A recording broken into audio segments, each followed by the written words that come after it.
Alright, let's dive into the shadows of history, into corners where the glint of steel and the glitter of gold masked lives far grimmer than any storybook would have you believe.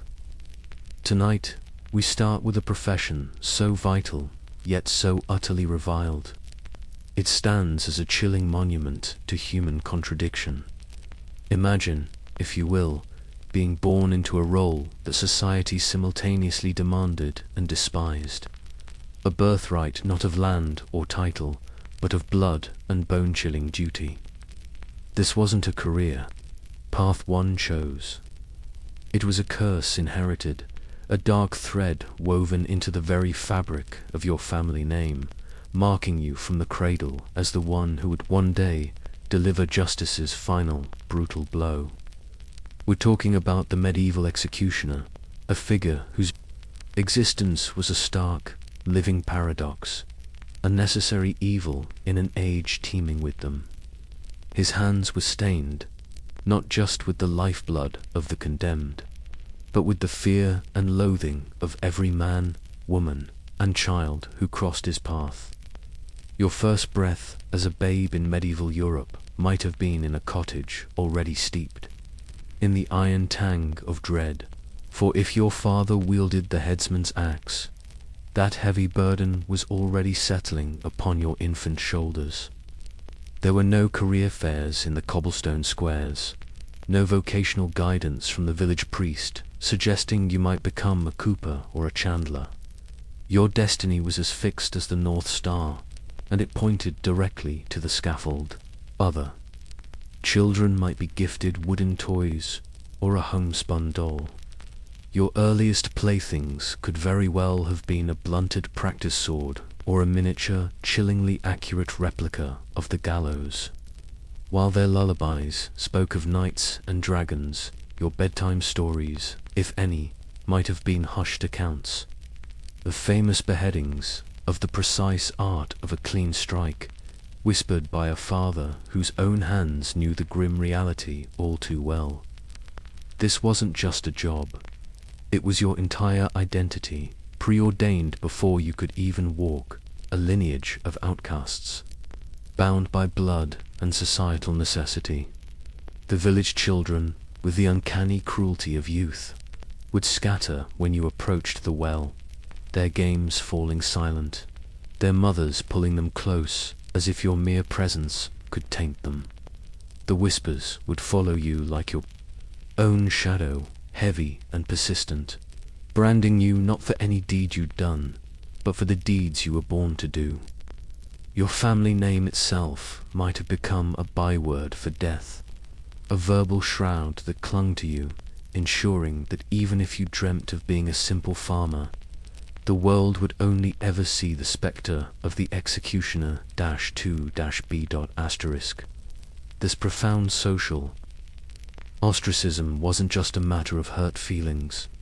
It was a legislated reality. As an executioner, or even the child of one, you were often quite literally pushed to the margins of society, forced to live outside the protective city walls. Your dwelling wouldn't be nestled amongst the bustling homes of artisans and merchants. Instead, you'd find yourself in a lonely, often dilapidated hut, situated uncomfortably close to the places of death, the gallows hill, the potter's field, where the unclaimed were interred, or perhaps near the town's refuse pits. This physical segregation was deeply symbolic, a constant, visible reminder to the community that you, the purveyor of their justice, were too unclean, too tainted by your grim association with mortality, to reside amongst the pure. Imagine the bitter irony. You were the instrument of the town's order, the one who removed its most dangerous elements, yet you were deemed too dangerous, too spiritually corrosive, to share their streets after sundown. Your home was not a sanctuary, but an outpost of dread, the wind perhaps carrying the creak of the gallows chains or the distant cries from the stocks, a perpetual soundtrack to your isolated existence. You served a community that simultaneously needed your skills and recoiled from your shadow, a community that ensured you understood every single day that you did not and could never truly belong. The marketplace, the vibrant heart of any medieval town, became a landscape of shame and exclusion for the executioner, while bakers hawked their loaves and fishmongers their catch. You, the man responsible for upholding the very laws that allowed such commerce to flourish, were often forbidden from mingling freely. In many towns, executioners faced strict rules. Perhaps they could only shop after hours, when the square was deserted, or they were relegated to a specific ignominious corner where vendors might leave goods for them to be collected like a leper's alms. The fear of contamination was palpable. A merchant might accept your coin, but only with tongs, or he might conspicuously wipe down the counter after you'd touched it. Some might refuse your custom altogether, suddenly out of the very cabbages they were selling moments before. Children would be snatched away. Pious townsfolk would make the sign of the cross, and the air around you would grow thick with unspoken revulsion. If you dared to pick up a loaf of bread to inspect it, that loaf was now considered defiled. To anyone else, it was as if your touch carried a physical curse, a miasma of death that could cling to inanimate objects. This daily humiliation in obtaining the most basic necessities of life served to grind down any sense of normalcy, further cementing your status as an untouchable, a pariah whose very existence was a blight upon the wholesome fabric of the community. The simple act of buying food became a stark reminder of your profound and inescapable otherness. Given this suffocating social stigma, finding a spouse was an almost insurmountable challenge for the medieval executioner. What respectable family would willingly offer their daughter's hand to the man whose trade was death, whose hands were perpetually, if only symbolically, stained with blood? Fathers would lock their doors and their daughters away at your approach. Even the village drunk, whose social standing was already scraping the bottom of the barrel, might look upon you with a mixture of fear and disdain. Your dating pool, therefore, was tragically shallow, often limited to the daughters of other executioners from neighboring towns, thus perpetuating the cursed lineage. Alternatively, you might find a partner among other societal outcasts, perhaps the daughter of a gravedigger, a knacker responsible for disposing of animal carcasses, or even, in rare instances, a woman whose own reputation was already damaged beyond repair. Romantic notions of candlelit dinners and whispered sweet nothings were replaced by furtive meetings in shadowy alleyways, lest she be seen associating with you. And if you did manage to marry and have children, your joy would be forever tinged with the bitter knowledge that you were passing on not just your name, but your unbearable burden. Your sons would be groomed from boyhood to follow in your blood-stained footsteps, learning the grim arts of their ancestors. Your daughters would carry the stigma of your name, facing social exile from their earliest years. Your family was less a haven of comfort and more a small, isolated unit bound together by shared shame, a support staff for the grim duties ahead. Unable to participate in town festivals or even walk together through the streets without drawing stares and whispers, the executioner's family tree didn't branch out. It simply repeated its tragic pattern, a closed loop of inherited ostracism. The tools of the executioner's trade were as varied as they were terrifying, a grim collection that went far beyond the iconic headsman's axe. Indeed, the axe was often reserved for nobles, a symbol of a cleaner death. For common criminals, the arsenal was far more brutal.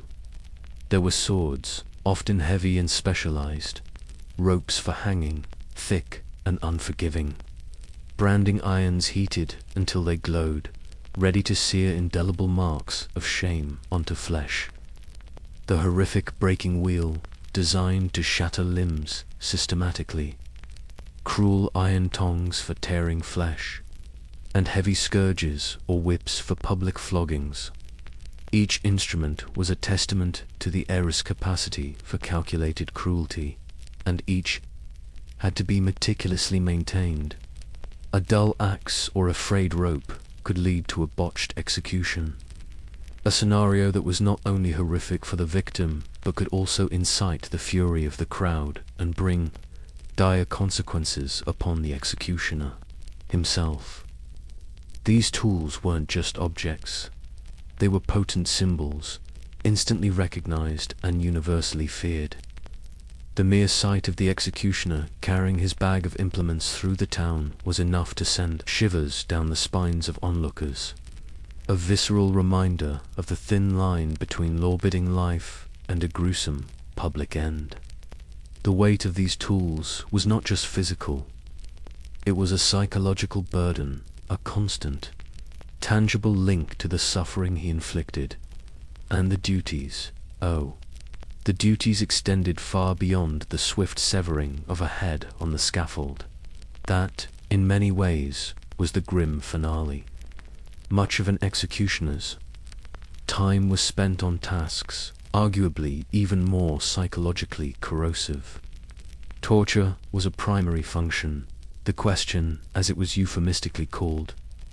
Executioners were the masters of the rack, the thumbscrews, the strapedo. Their purpose to extract confessions, true or false, through unbearable agony. Often in dank, windowless dungeons, they administered public shamings, which were a common form of medieval punishment. Flogging a petty thief until their back was a bloody ruin, branding a blasphemer on the cheek or forehead, or even performing mutilations like cropping ears, slitting noses, or lopping off hands for more serious offenses. After an execution, it was typically the executioner's job to deal with the aftermath. This could involve burying the body in unconsecrated ground outside the city walls, a final spiritual insult. Or, more gruesomely, it might mean dismembering the corpse and displaying the head and quarters on spikes at the city gates as a grisly warning to others. Beyond these horrors, some executioners found themselves performing an array of other unclean tasks. They might be called upon to dispose of rabid dogs or other diseased animals, tasks no one else would touch. Paradoxically, due to their often rudimentary but practical knowledge of anatomy gleaned from their gruesome work. Some executioners were even sought out for basic medical tasks like setting broken bones, a strange intersection of healer and killer in one reviled individual. Every facet of the job was designed to isolate and stigmatize. The payment for such grim services varied. An executioner might receive a fee per execution, sometimes a yearly stipend from the town council, or even the rights to the condemned person's clothing and meager possessions, a ghoulish perk. While these sums could sometimes be more substantial than what a common laborer earned, leading to a grim sort of prosperity, it was undeniably blood money. This wealth brought no comfort, no respect, no acceptance. You could have a purse heavy with silver, but the baker would still hesitate to take your coin. The innkeeper would serve you in silence, and no amount of gold could buy your children a place in polite society. Furthermore, the job was fraught with peril. The crowd at a public execution was a volatile beast. They came for a spectacle, a grim form of entertainment, but also for a sense of justice done. If an execution was botched, if the axe missed, if the condemned suffered unduly, if the hangman's knot failed, their mood could turn in an instant. Murmurs could become roars, and the same crowd that had bayed for the criminal's blood might now turn their fury on the executioner. Fines, dismissal from his post, or even a violent attack from an enraged mob were very real possibilities. The pressure to perform flawlessly, to deliver a clean death with an air of detached efficiency, was immense. Each swing of the axe, each tightening of the noose, was a high-stakes performance with his own reputation, and sometimes his own safety, on the line. Spiritually, the medieval executioner existed in a terrifying limbo. He was, in theory, an arm of divine justice, carrying out sentences often sanctioned or even demanded by ecclesiastical authorities in cases of heresy. Yet, in the eyes of the Church and the common people, his hands were irrevocably stained by the act of killing, a mortal sin. This profound contradiction meant that while he served the state, and by extension, God's order on earth, he was often denied the solace of God's house. Many executioners were barred from receiving Holy Communion, the most sacred of sacraments. Confession, the path to absolution, might be refused by priests who saw them as perpetually unclean. Imagine the spiritual torment. To live a life steeped in death and violence, to be the instrument of judgment, yet to be denied the very means of seeking forgiveness or spiritual comfort. The hypocrisy was staggering. The same authorities who relied on his grim skills to maintain their power would shun him at the church door. When it came to life's major rites, he was an outcast. His marriage, if it happened, might not be blessed in the church. The christening of his children could be a tense, unwelcome affair. And his own death often brought the final indignity, denial of burial in consecrated ground. His body instead interred outside the hallowed cemetery walls, alongside suicides, unbaptized infants, and other outcasts, a final, damning testament to his pariah status. He lived under the constant shadow of potential eternal damnation, a heavy price for a duty no one else would perform. The psychological toll of such a life is almost unimaginable today. This was post-traumatic stress disorder centuries before. The term was coined, a silent, gnawing affliction with no outlet for healing. Night after night, the executioner would likely be haunted by the faces of those he had sent to their deaths, the defiant, the terrified, the resigned, the ones who cursed him, the ones who prayed. He would relive every botched execution, every missed swing, every prolonged agony he had inflicted or witnessed. The screams, the smell of blood and burning flesh, the sickening thud of a head hitting the scaffold boards. These would be etched into his memory. How did one cope? Perhaps through copious amounts of ale, sinking into a drunken stupor to dull the senses. Perhaps through further isolation, retreating into a shell of stoic silence. Or perhaps through a gradual, horrifying desensitization, a numbing of the heart and soul until he became the unfeeling monster society already believed him to be. There were no counselors, no support groups, no understanding ears. He bore his burdens alone in the dead of night, with only his grim tools and his tormented thoughts for company. The constant fear, the public loathing, the spiritual damnation, and the intimate daily acquaintance with human suffering must have created an abyss within him, a dark well of unspoken horrors that shaped his every waking moment and invaded his dreams. He was trapped, not just by his profession, but by the inescapable psychological consequences of his actions. There was no comfortable retirement for a medieval executioner, no pension or gold watch for a lifetime of gruesome service.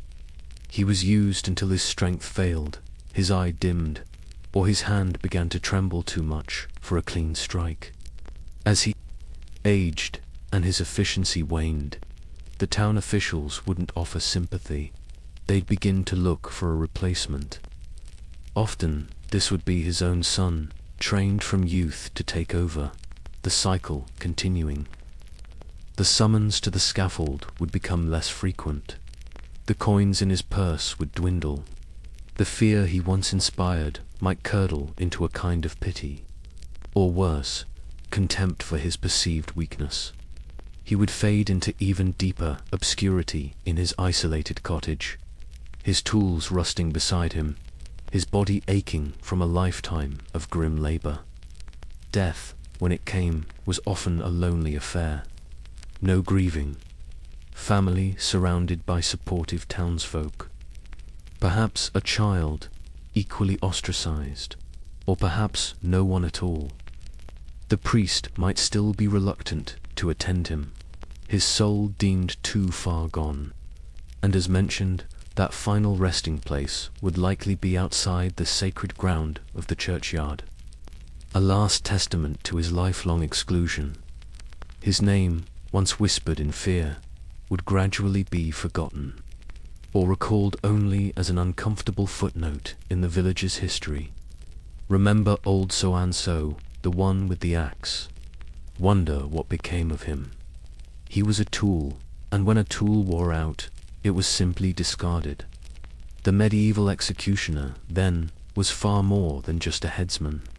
He was a living embodiment of his society's darkest necessities, a mirror reflecting the brutality that underpinned its laws and order. His life was a tapestry woven from threads of contradiction. He was essential, yet despised. Powerful in his grim role, yet utterly powerless in his social standing. He lived in the shadows, performed the deeds no one else would, and carried the weight of 1,000 deaths, both literally and figuratively. The chilling reality is that someone had to fulfill this horrifying role. But the personal cost, the social exile, the spiritual torment, the psychological scarring was almost beyond comprehension. He was the necessary monster, and his story serves as a stark reminder of the hidden darkness that often lurks beneath the veneer of civilization. A darkness that some unfortunate souls were condemned to inhabit for their entire lives. The silence that surrounded his existence speaks volumes about the discomfort and fear he evoked. A fear that lingered long after his blade fell silent. From the grim certainties of a medieval executioner's inherited fate, we leap centuries forward, across oceans, to a time when destiny felt, for a fleeting moment, like something one could seize with one's own hands. A time when a different kind of fever gripped humanity, not of plague, but of glittering promise. Yet, as we'll see, the pursuit of this new dream, this lust for gold, would unearth its own forms of brutality, its own outcasts, and its own devastating, hidden costs. On January 24th, 1848, a man named James W. Marshall, overseeing construction of a sawmill for John Sutter on the American River in Coloma, California, peered into the tail race and saw something that would change the world. It wasn't a premonition or a grand vision. It was a few tiny, gleaming flakes, no bigger than his fingernail. Fool's gold, perhaps. He performed a crude test. It was soft, malleable. It was real, actual gold. The news, when Marshall breathlessly shared it with Sutter, was met not with elation, but with a sense of foreboding. Sutter, an ambitious entrepreneur trying to build an agricultural empire, knew instantly that this discovery spelled doom for his orderly plans. He envisioned chaos, a deluge of strangers, the trampling of his lands, and the end of his dreams of wheat fields and cattle ranches. They tried, desperately, to keep the discovery a secret. A fool's errand, of course. The whispers of gold, once loosed, became a torrent. Within weeks, the secret was out, spreading like wildfire through the small settlements of California. Then carried by ships, to Hawaii, Oregon, and Latin America.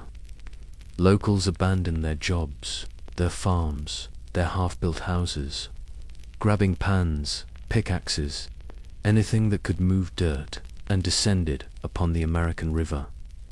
Sailors arriving in San Francisco Bay deserted their ships in droves, vanishing into the hills in pursuit of this incredible rumor. Newspapers, initially cautious, soon cast aside skepticism and blared headlines that ignited imaginations across the globe. Gold found in California. The official confirmation came later that year, in December 1848, when President James K. Polk, in an address to Congress, formally announced the vast quantities of gold discovered. That was the spark that lit the fuse of a global explosion. By 1849, the trickle of gold seekers had become a flood. Over 90,000 people, aptly nicknamed the 49ers, poured into California.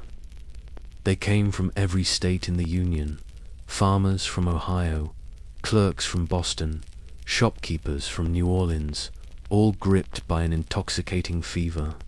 They came from Europe, from Asia, from Australia, from South America, a teeming, desperate, hopeful mass convinced that fortune lay beneath California's soil, free for the taking.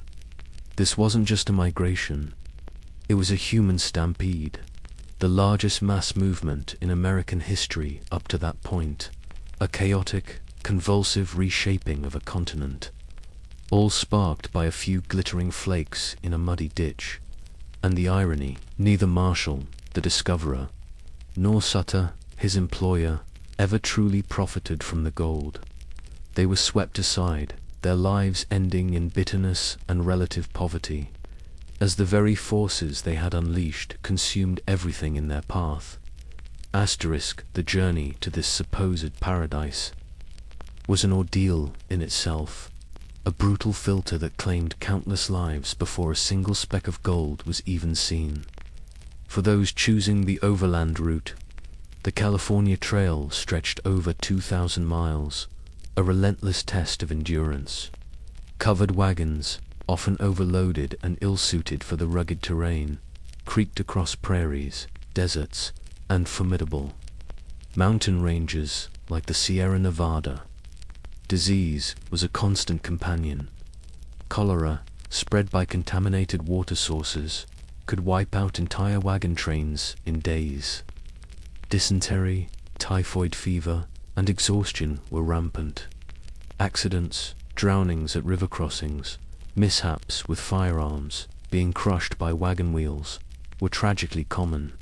The spectre of the Donner Party, who had met their horrific fate just a few years prior in the same mountains, loomed large in the minds of many.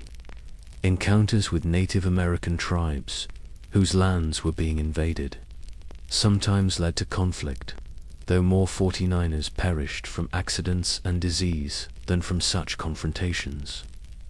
Then there were the sea routes, the longest and often safest if one survived the boredom and potential for scurvy, was the 18,000 nautical mile voyage around Cape Horn at the treacherous southern tip of South America, a journey that could take 5 to 8 months.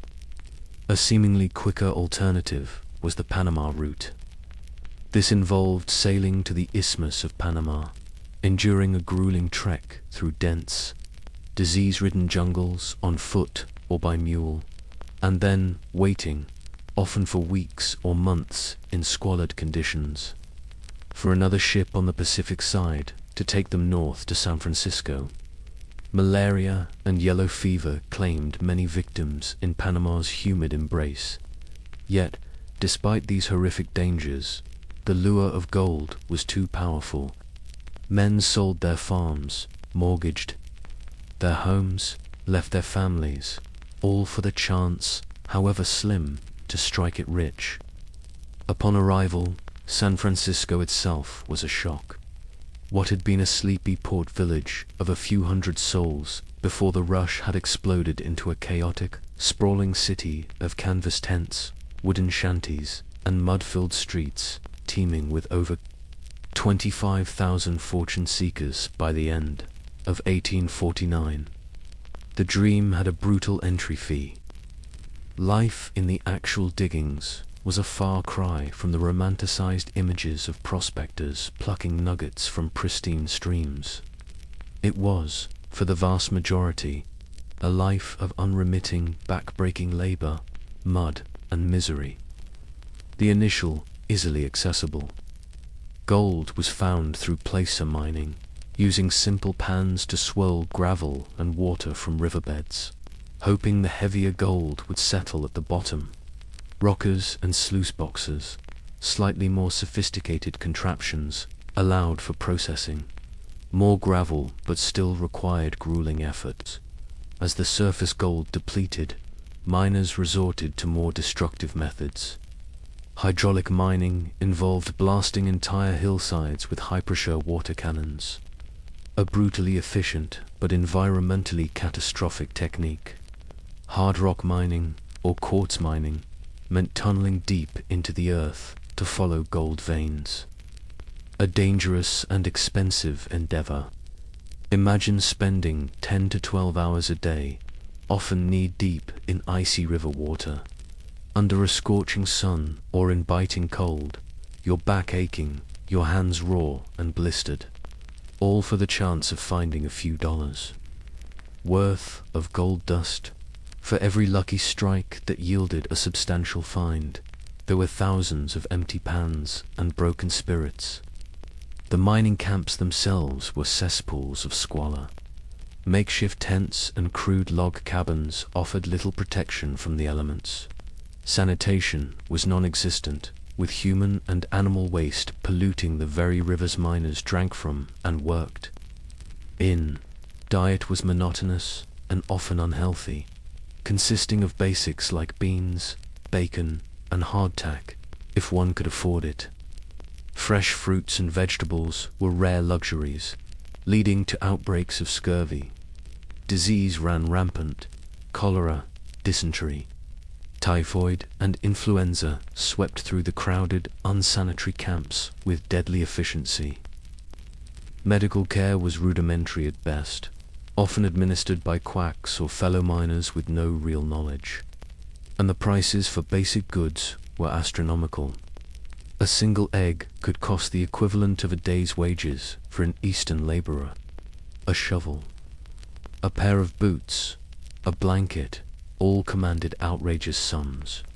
As merchants and opportunists capitalized on the miners' desperation, the real gold mine, many discovered too late, was in selling supplies to the miners, not in digging for gold itself. In this raw, chaotic environment, where fortunes could be made or lost in an instant and life was cheap, formal law and order were virtually non-existent, especially in the early years. Mining camps were often hundreds of miles from any established authority, creating a vacuum filled by rough, improvised codes, or, all too often, by brute force and mob rule. Claim jumping, forcibly taking over another miner's staked-out land, was a common source of conflict, frequently leading to violent confrontations, settled with fists, knives, or pistols. Disputes over vague mining boundaries, accusations of theft, or gambling disagreements could escalate into deadly brawls in an instant.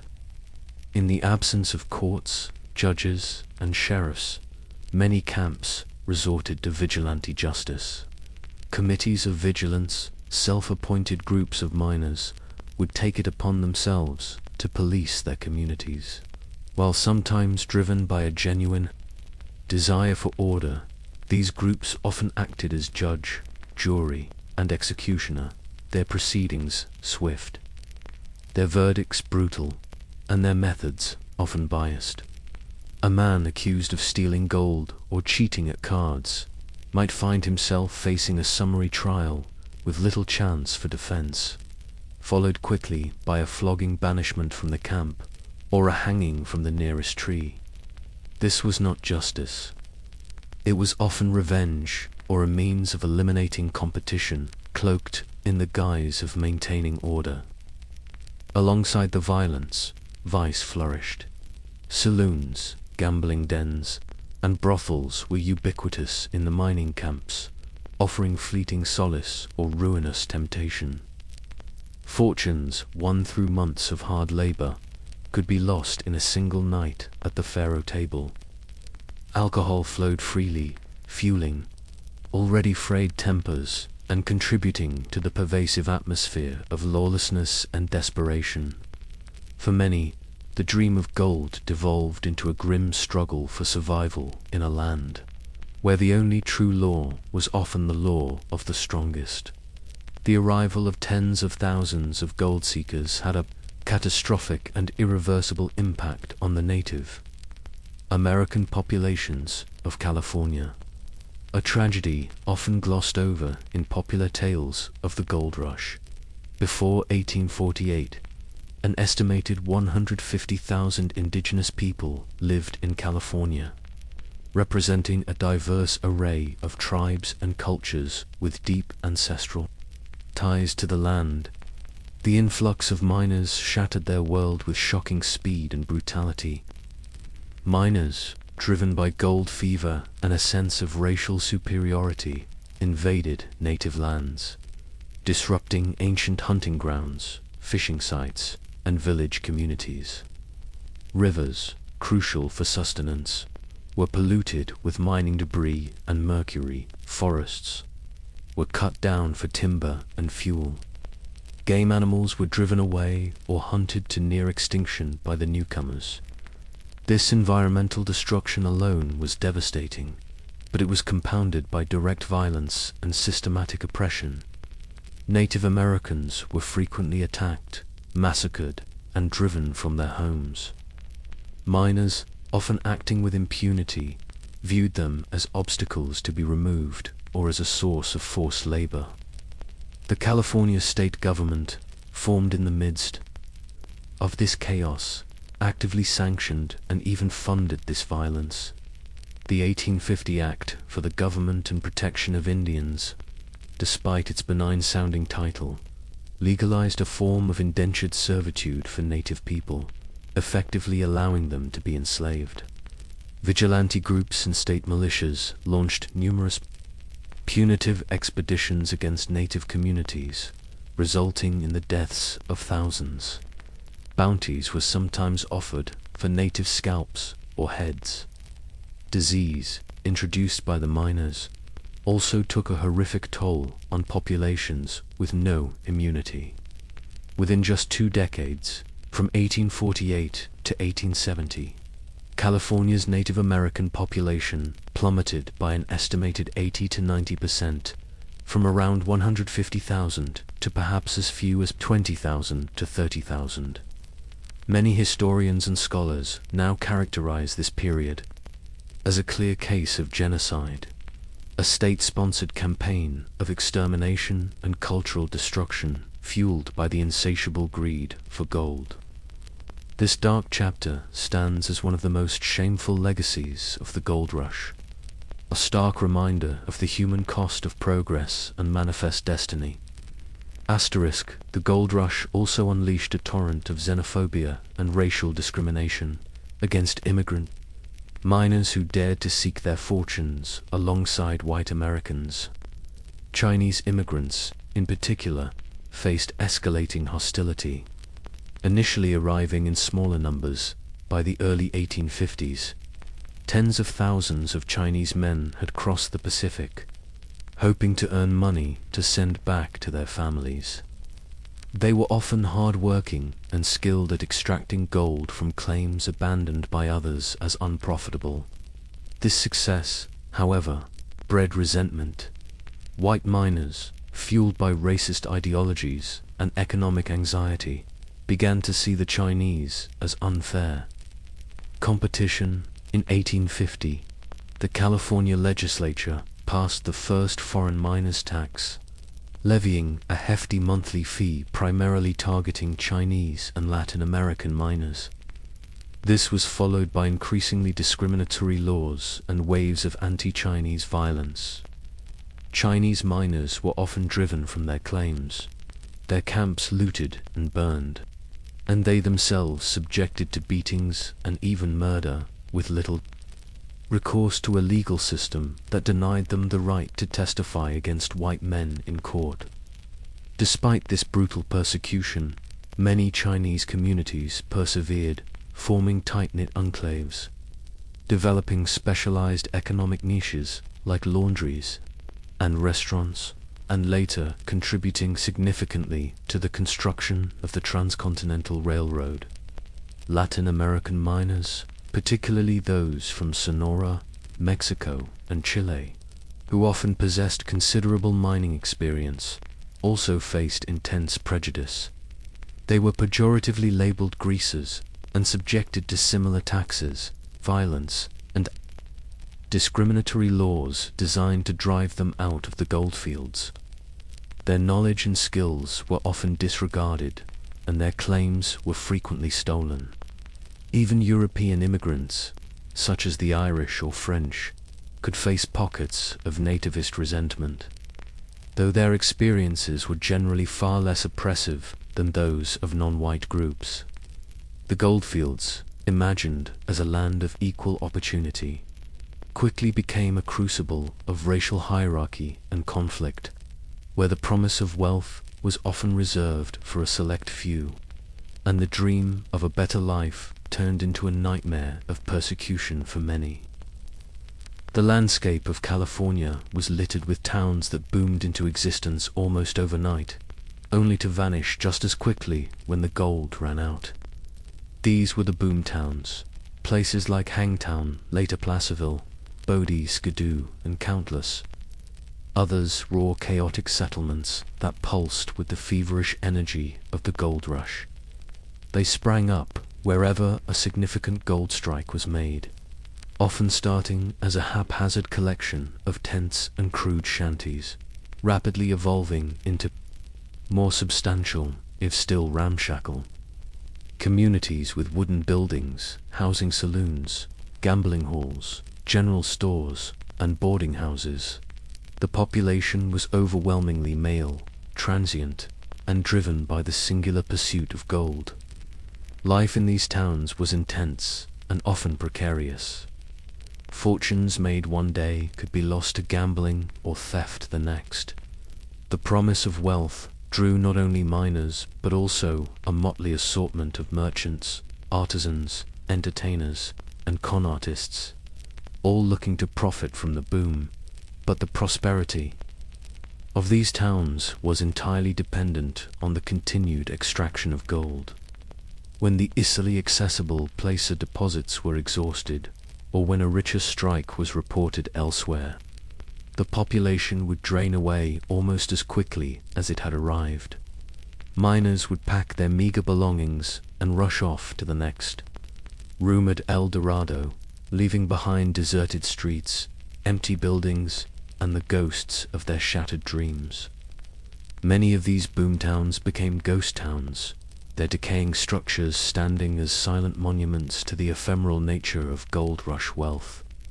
This boom and bust cycle created an atmosphere of constant instability and uncertainty, a stark contrast to the settled agricultural communities many miners had left behind. The psychological impact of living in such a volatile environment, where hope and despair were in constant, dizzying oscillation, was profound, contributing to the high rates of alcoholism, violence, and mental breakdown observed in the goldfields. The relentless pursuit of gold inflicted deep and lasting scars upon the California landscape, an environmental catastrophe whose consequences are still felt today. The earliest placer mining, while disruptive to riverbeds, was relatively small scale. However, as the easy gold vanished, miners turned to far more destructive techniques, most notably hydraulic mining. This method involved directing powerful jets of water, shot from enormous nozzles called monitors, against hillsides and ancient river gravels. Entire mountains were literally washed away, turned into vast fields of mud and debris. all to release the tiny flakes of gold trapped within. The environmental devastation was staggering. Millions of tons of sediment, gravel, and rocks, known as slickens, were flushed into rivers, choking their channels, causing massive flooding downstream, and burying thousands of acres of fertile agricultural land in the Central Valley under a thick layer of sterile debris. Rivers like the Sacramento and Feather, once clear, ran brown and thick with mud for miles, their ecosystems destroyed, their fish populations decimated.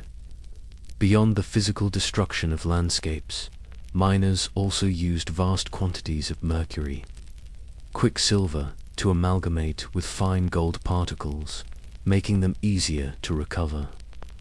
This mercury did not simply disappear.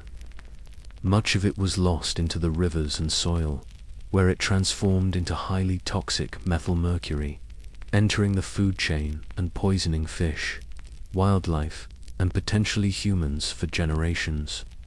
It is estimated that millions of pounds of mercury were released into California's waterways during the gold rush, and to this day, dangerous levels of mercury contamination persist in many rivers, lakes, and reservoirs, posing ongoing health risks. Deforestation was also rampant as miners cleared vast tracts of timber for construction, fuel, and to build flumes and supports for their mining operations. The scale of this environmental onslaught eventually triggered a backlash. Farmers in the Central Valley, whose lands were being ruined by mining debris, sued the hydraulic mining companies.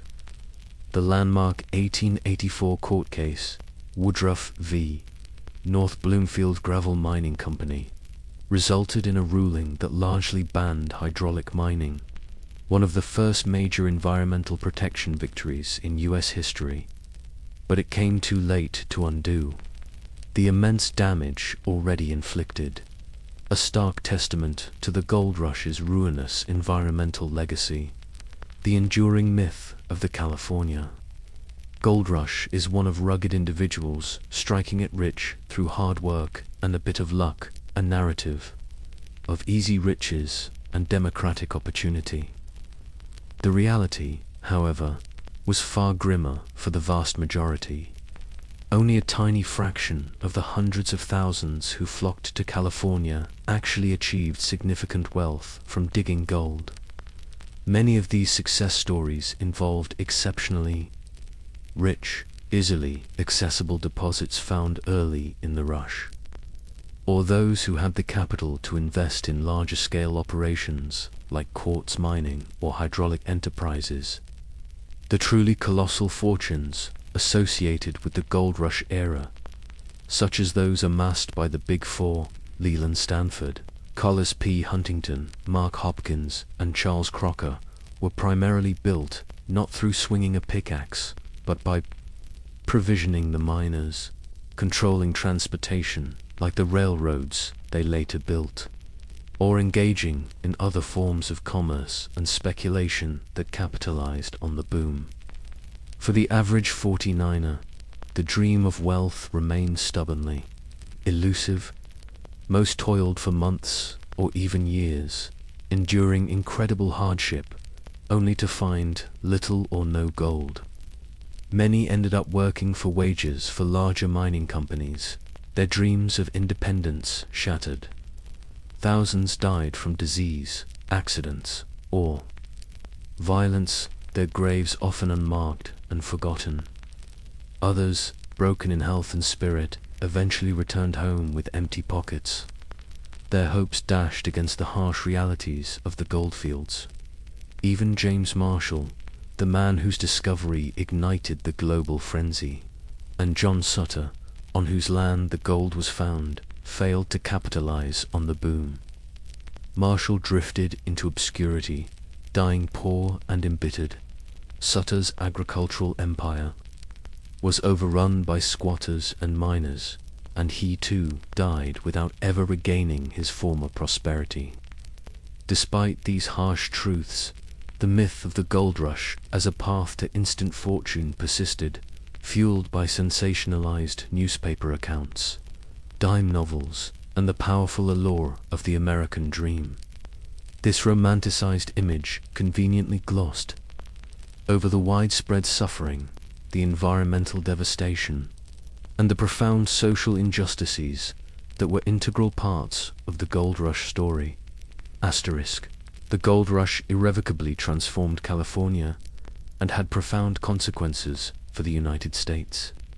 As a whole, the massive influx of population, driven by the lure of gold, accelerated California's path to statehood at an unprecedented pace.